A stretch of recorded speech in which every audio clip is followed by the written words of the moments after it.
Hi everyone, we're here with VSuccess. I'm Michas, Maia. Hi everyone, my name is Maia Fukuyama. So we're here with Jonathan Elkaim, who's an honors health science student here at Vanier. He's also a member of the Key Society, peer mentor. So without further ado, Jonathan, would you like to present yourself? So, hello, I am Jonathan Elkaim, as Mario said, and I am a student at Vanier. I am in Honors Health Sciences. I am graduating this semester, which is great for me, yay. Uh, and I'm off to McGill next year. So, a little bit about me, I really enjoy the sciences. I really enjoy learning about the sciences. It's one of my passions. And another one of my passions is that I am a dancer. I've been doing it since the age of 8, and it's really been something that has spoken to me throughout all the years that I've been doing it.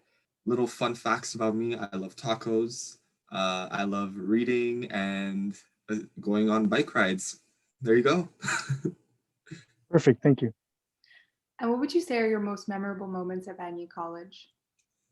So, right off the bat, I have to say I'm sorry to all the people who started out this year, but my favorite moments at Vanier were when it was on campus. And you know what?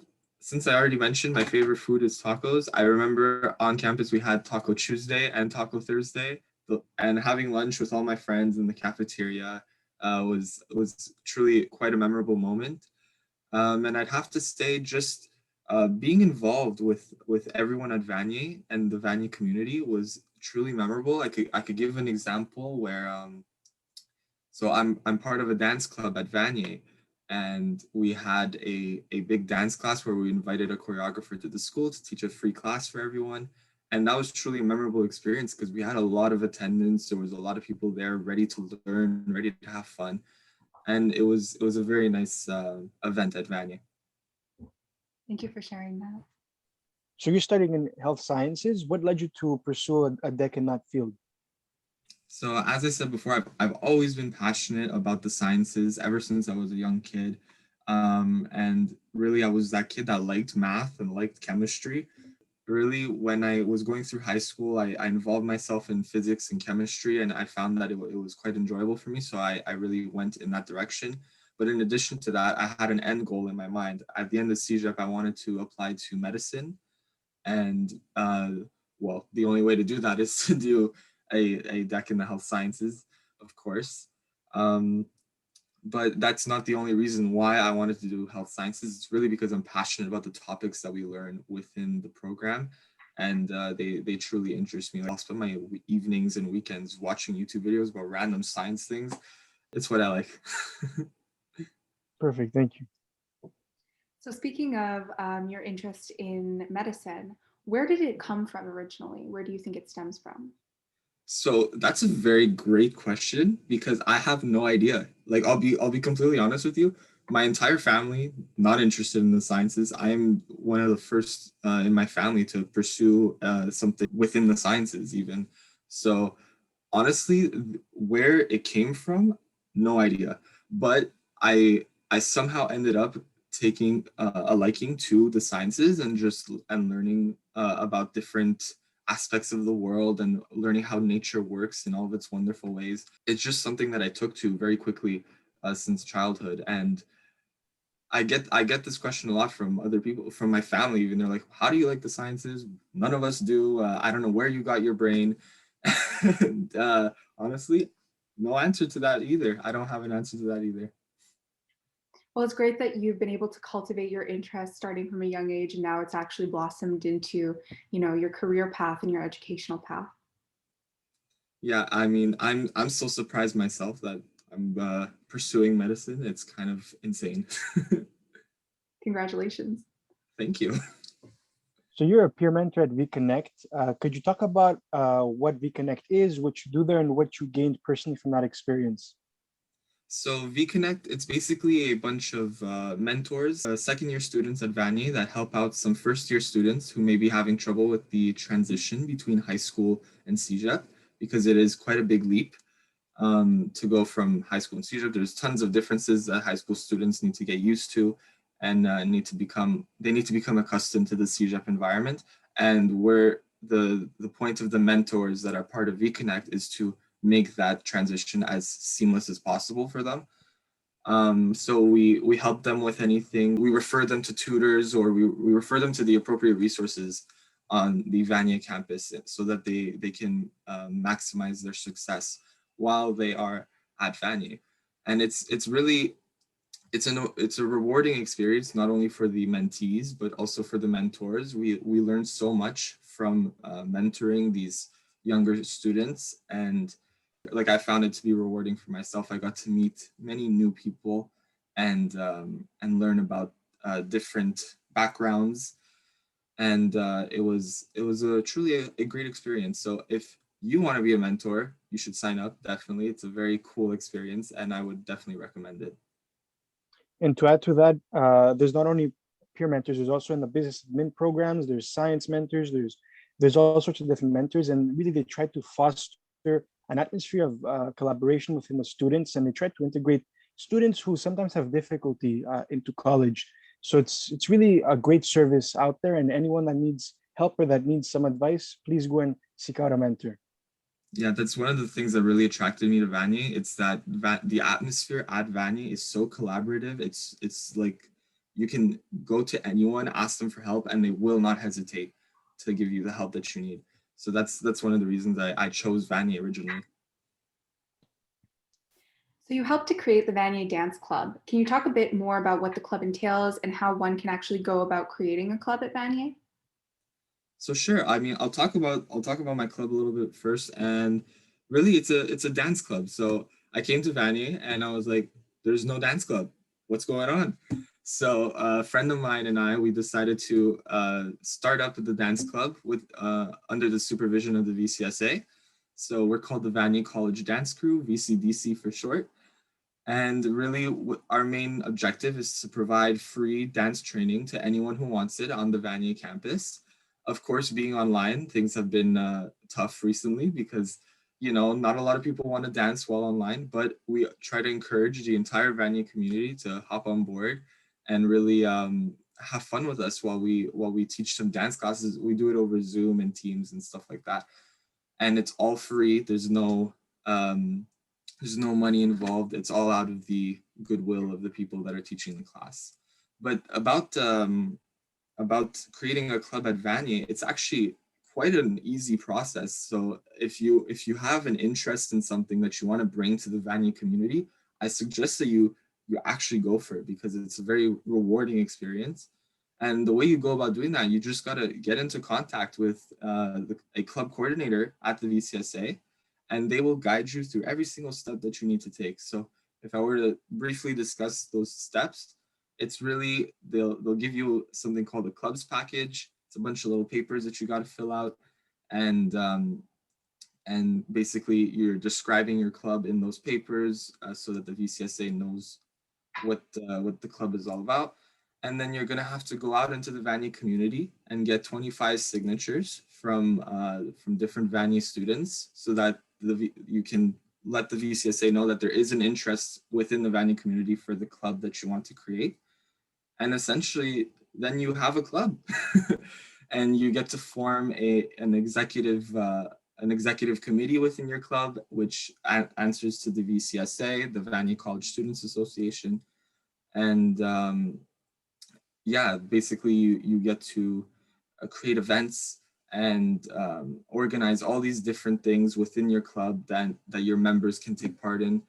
Even the wider Vanier community can take part in. So it's truly a great experience, and I would suggest to anyone who has an interest in whatever it may be, really become involved, get into these clubs, because the clubs want you to participate, and it's better to have more clubs than no clubs at Vanier. So it's really a great experience that I would suggest to anyone coming to Vanier. Take part in a club.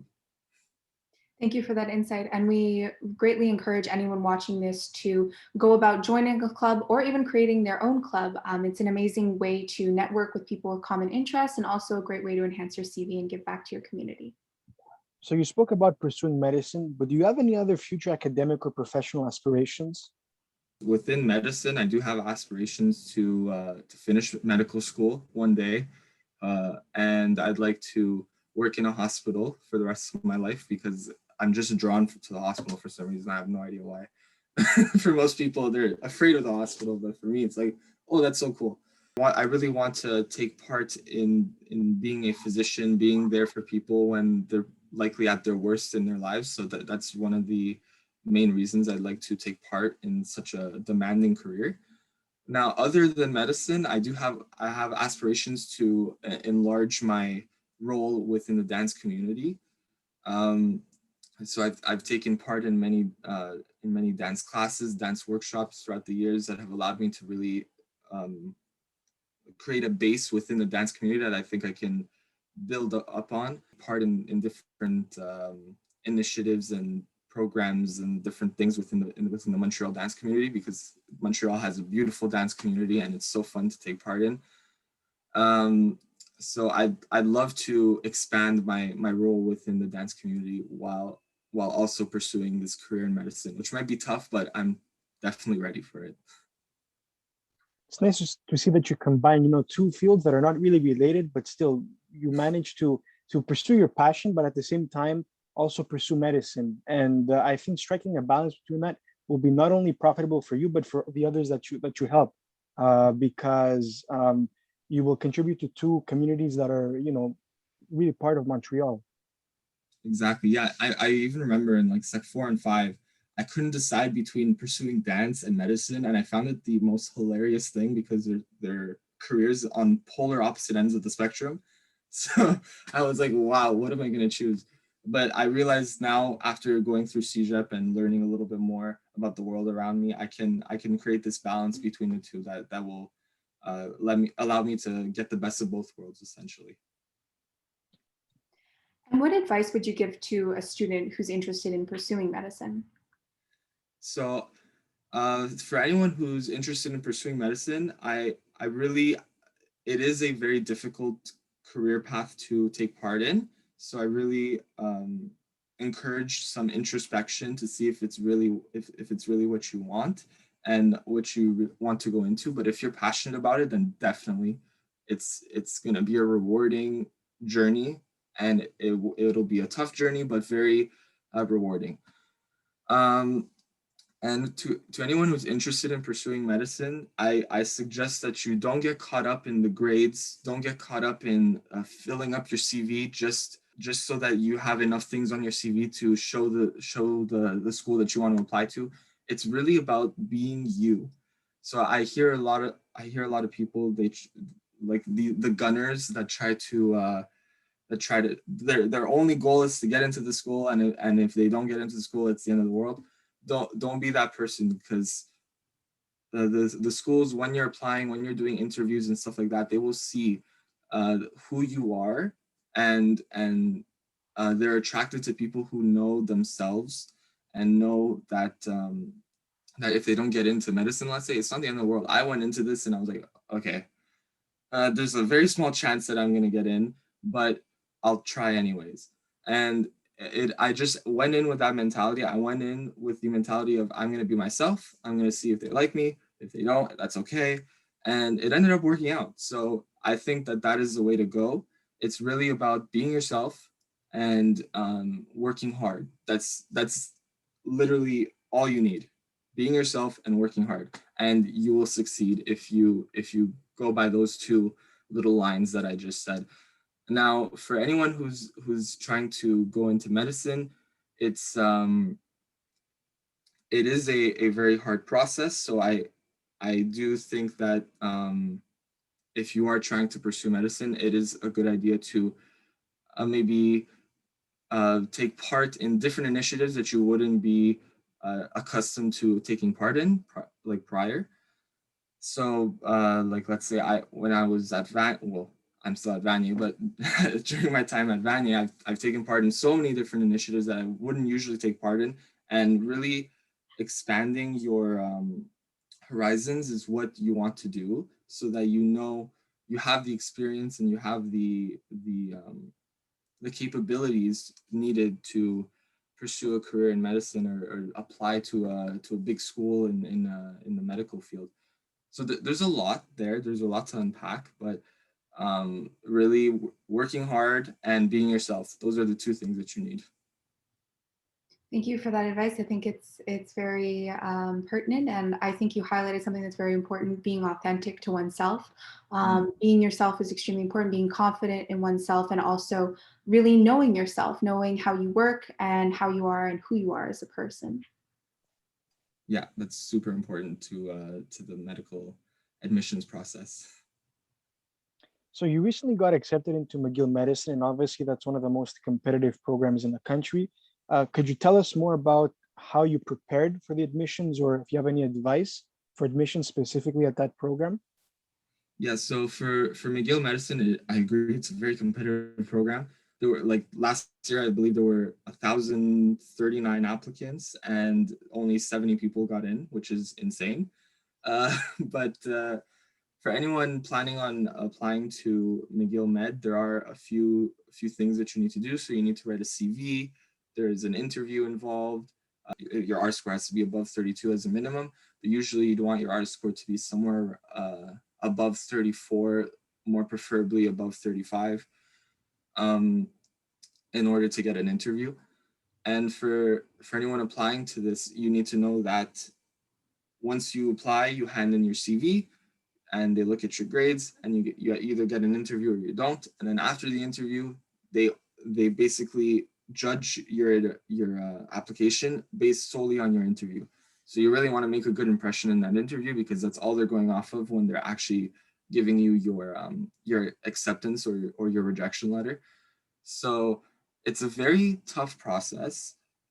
For a lot of people, they don't get in the first time. They apply to MedP and then they'll get in, and then they have to do a bachelor's and then apply again after their bachelor's. And I want to let the people know that are applying that that is totally okay. You shouldn't feel discouraged by that, because when you think about it, if we didn't live in Quebec, that would be the normal process of getting into the medical field. MedP is just some shortcut that Quebec students have the ability to take, but everywhere else in the world, they don't have that. So don't feel discouraged by not getting into MedP.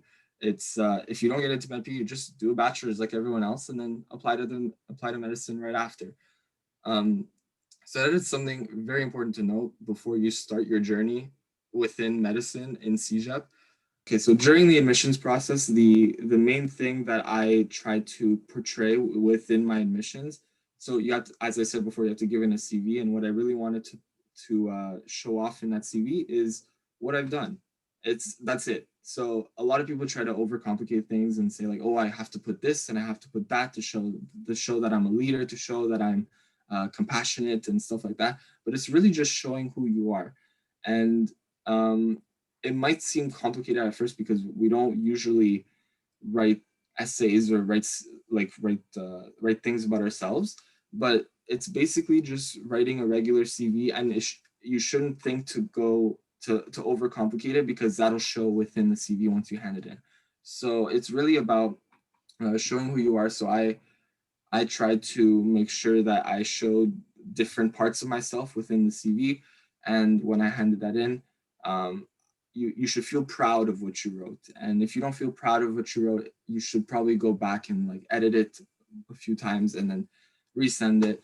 Um, so it's really about showing who you are, showing the different aspects of what you've done and what you can do, and being proud of what you wrote. Like, I'll give you an example. When I write a lab report for school, and I try to make sure that I'm proud of that lab report before I hand it in. It's the same concept with the CV, or even with the interview. You want to be proud of what you're saying, and having that confidence and having that authenticity to talk about yourself in a confident tone. That is a very important thing when you enter the medical admissions process, because it is a demanding process. It's not something that is easy per se.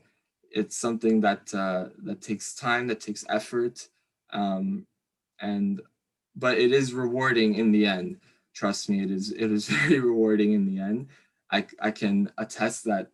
My sister can tell you. Even I cried when I actually got the acceptance letter. It was a very crazy experience. I waited for months and months just to get that acceptance letter, and once I finally got it, insane. So don't give up within the process. It's a strenuous and long process, but it's something that can be done.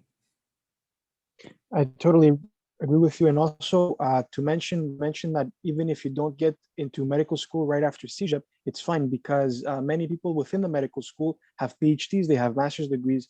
So that's fine as well. They ultimately, they do get to their goal, but a bit more slowly, but at the same time, they also gain a lot of crucial knowledge. So it's okay to take more time and enjoy the process. And like you said, I think it's all about enjoying the process of applying and enjoying what you do, not to do it because you want to get into a school. I think if you don't really enjoy your extracurricular activities, it will show at some point. So you have to take pride and joy in your extracurriculars. Yeah, that is exactly the takeaway message from this whole medical admissions process. And do you have any parting academic, professional, or life advice that you'd like to share with our viewers? So the main thing that I like to live by is just to be yourself. Whatever situation that you are, it's so cheesy, it's so corny, but it's so true. So just whatever situation you're in, or whatever you're trying to take part in, if you're trying to take part in some new initiative or some new club at Vanier, little plug there, just be yourself no matter the situation, and people will like that you're being yourself, will like that you're being authentic, and they'll gravitate towards you for that. So it's really just about being yourself in whatever situation it may be, and not worrying about what other people may think of you when you're being yourself. So that's really what I try to live by within my role in dance community, within the McGill medicine admissions process, within CEGEP. And it's really something that can get you far if you just listen to your heart, as corny as it is, and go into whatever makes you most happy. So that's really the main takeaway message from this little interview that I've done with you guys today. That's what I want to really put across and make sure that everyone knows after watching this. Thank you so much for that. And it is very true. When you are authentic with yourself, you tend to attract equally as authentic people, and you're able to actually build your community, your personal friendship circle, and have more support, more positive support. Exactly. That is exactly what I wanted to get across. So we've come to the end of the interview. Thank you, viewers, for watching. Jonathan, it was a pleasure. Thank you, Maia, for being here. I hope you all enjoyed the video, and we're going to see you next week. Have a good day. Thank you.